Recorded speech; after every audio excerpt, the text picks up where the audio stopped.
It's technology expert Burton Kelso here with another tech tip to help you get the most out of the technology in your life. Today we're talking about how you can stay safe from the Robinhood breach. If you've been living in a cave, you probably haven't heard about the Robinhood breach, which occurred, about a few days before this video was recorded. Now, the thing about the Robinhood breach is that not much information was leaked out. I think maybe 10 or so people's information was leaked in this large scale data breach, which included about 10 million emails. Now, probably a lot of you are thinking about it's no big deal that a bunch of emails have been leaked, but it really is a big deal because, as you know, most of you are using your email address to log into your online accounts, and most of you are probably lazy and are using the same password for all of your online accounts, which make this Robinhood breach a little bit more dangerous than some of the other breaches out there. Now, one of the things that we could talk about is Robinhood itself and what they do and why this may be important and why they're a target. Now, I brought up Robinhood. That's why my eyes were darting everywhere. But just to kind of give you an idea about how Robinhood works, let's take a look at the website and it'll give you an understanding why they are a target. Now, Robinhood is a website that allows you to do commission-free investing.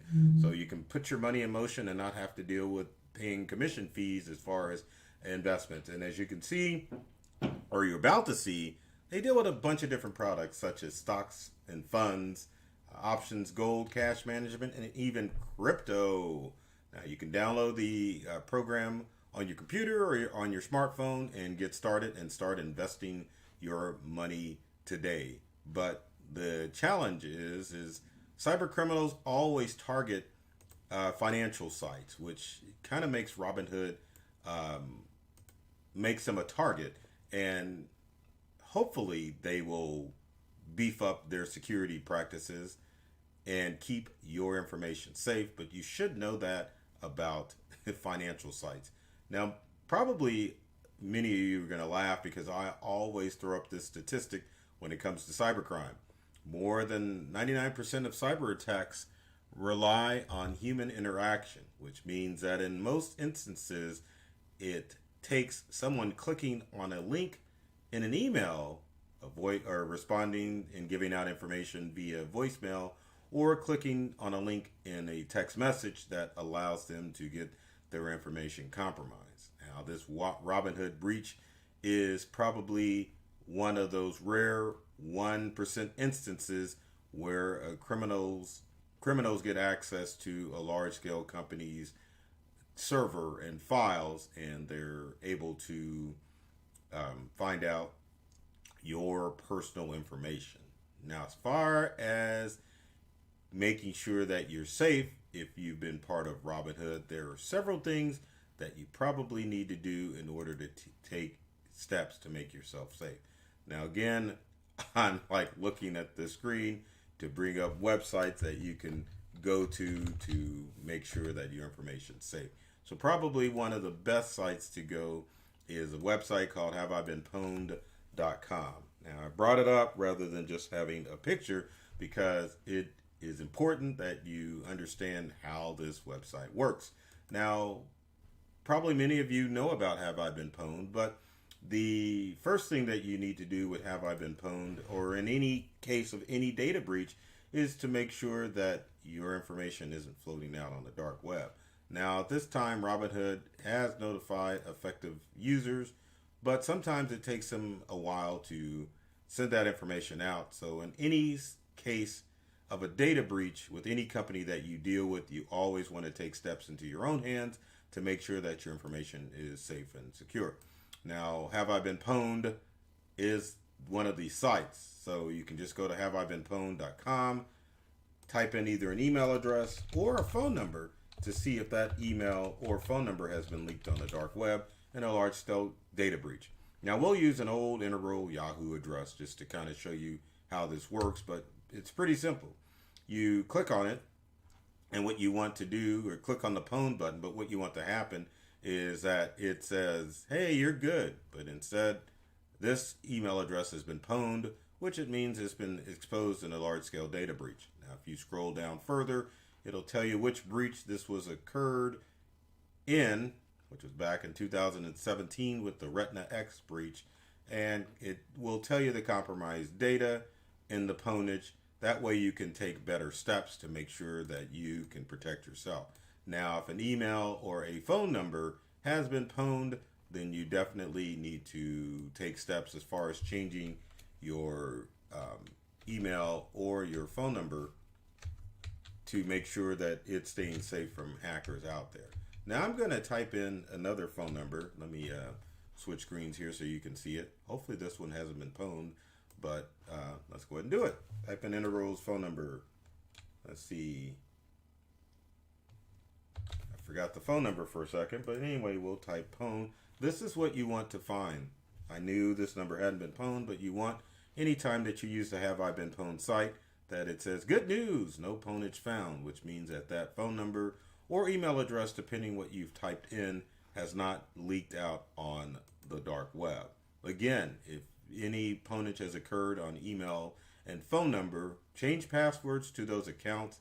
If it's a phone number, you definitely want to make sure that you're starting the process of using another cell phone number or virtual number as your main public number, as opposed to giving out your smartphone number, because as you know, it is hard to change that smartphone number. And speaking of changing passwords, let's talk about that for a little bit. So your next step, obviously, or your first step should be, or second step after looking to see if you have been breached, is to go and change your password. Now, as far as passwords are concerned, I always recommend that people use passphrases as opposed to passwords. Under most circumstances, when you use a password, you're using a combination of stuff that can tie you to things that are in your personal life and what you're posting on social media.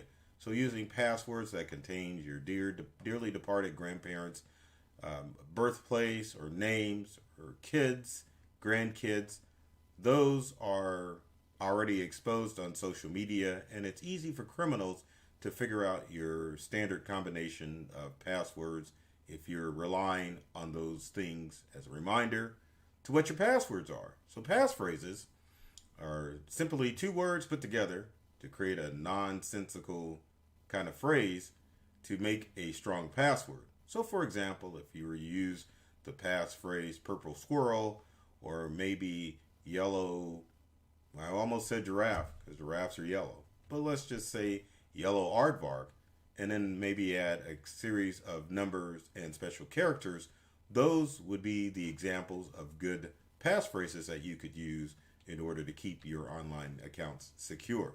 So get in the habit of using passphrases for your passwords, and it definitely will be a good step as far as making sure that your online accounts stay safe from cyber criminals. Next step is to make sure that you're using two-step or two-factor authentication for all of your online accounts, and that includes Robinhood. Now, Robinhood allows you to do this, but most people, when it comes to two-factor or two-step authentication on online accounts, do not do this, and you have to have the two-step, and I don't mean to dance, but the two-step or two-factor authentication on your accounts. And this is how it works.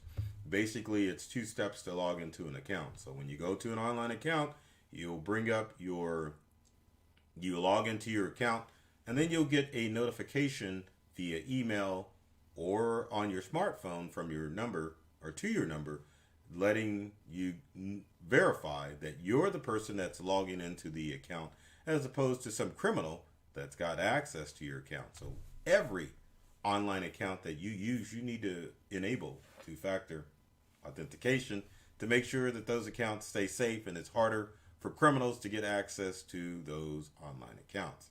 Next is, with any data breach, and especially with a Robinhood breach, even though it's been emails on there, make sure that you're checking your financial statements.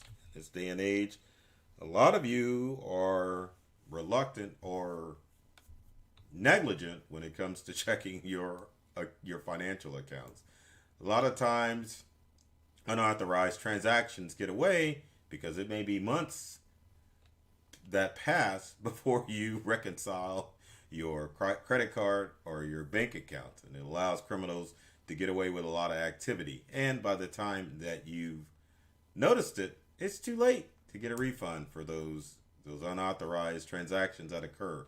So make sure that you're always checking your financial statements. And when I say check your financial statements, I don't mean go and check in to see if you've got enough money to go buy something at the store. That means that you need to sit down and reconcile your accounts, make sure that everything adds up. A quick tip to tell you, sometimes your bank or financial institution will throw in charges that you may not be aware of. So just on that simple fact, not on only on the hunt for criminals, make sure that your bank is allowing transactions or not doing unauthorized transactions that you may not be aware of, as such as an increase of bank fees or other or any other fees that your bank may do. It's not to say that your bank's nefarious. I'm just saying make sure that you know everything that's going on with your accounts. And finally, as far as tips are concerned, make sure that you go into Robinhood to set up your device notification so that you know what devices that you're logged into. Many online accounts, such as Robinhood and other social media accounts, have a feature built in that allow you to see where your account is logged into. So, for example, if you were to go into Robinhood, you can see which devices you're logged into. Now, as far as this is concerned, it's a convenient feature that, number one, allows you to stay logged into your account. So if you were to get onto your smartphone or your computer, you can definitely quickly access your account information. But the other portion of this device notification is to kind of alert you where your devices are logged into. Now, under normal circumstances, these device notification works with great accuracy, letting you know where your device is logged in. So if you're, say, in New Jersey, and of course your Robinhood is saying that your devices are logged in New Jersey, that is great. Now, if you were in New Jersey and you logged into Robinhood and looked at your device management and saw that one of your devices was logged in Addis Ababa, then you know that there is a problem because someone overseas is logged into your online accounts.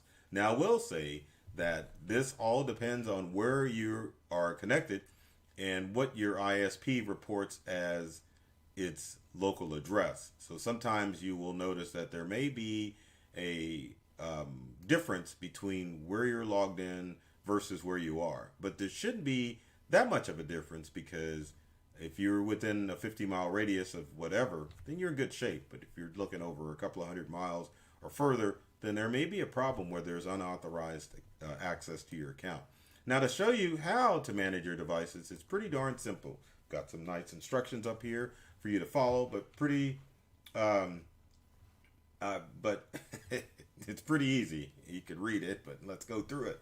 So to view and manage your devices in the app, you want to tap on the person icon in the bottom right-hand corner of the Robinhood app. You want to go to the menu, which is the three bars in the top right corner of the screen.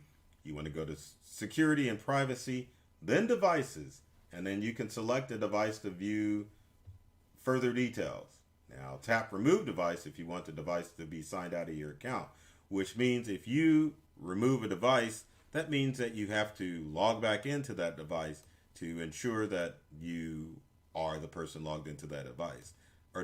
So in this Robinhood breach, I would probably highly recommend that you go ahead, remove all your devices that are logged into your account, and then just sign back in just to be safe and secure, and have peace of mind of knowing that your Robinhood account is not compromised by a cyber criminal. Now, this Robinhood breach shouldn't make you leery of using the app, but hopefully Robinhood will step up their practices to make sure that there is no unauthorized access. And that goes the same with a lot of these web-based or big tech companies as far as data breaches are concerned.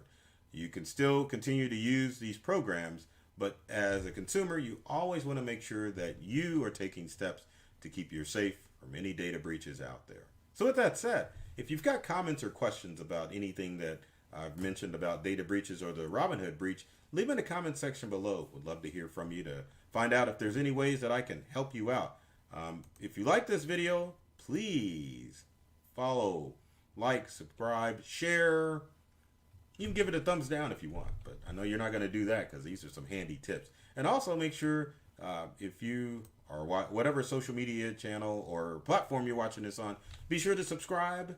And if you're on multiple platforms, be sure to follow myself, Burton Kelso, the technology expert, or my company Integral, to keep up with the latest cybersecurity threats and tech tips that are going to help keep you safe and educated about all the tech at home and at work. So I love technology. I've read all the manuals, and I'm serious about making technology fun and easy to use for everyone. So take care of yourself and do many things to make you smile. And thanks for watching.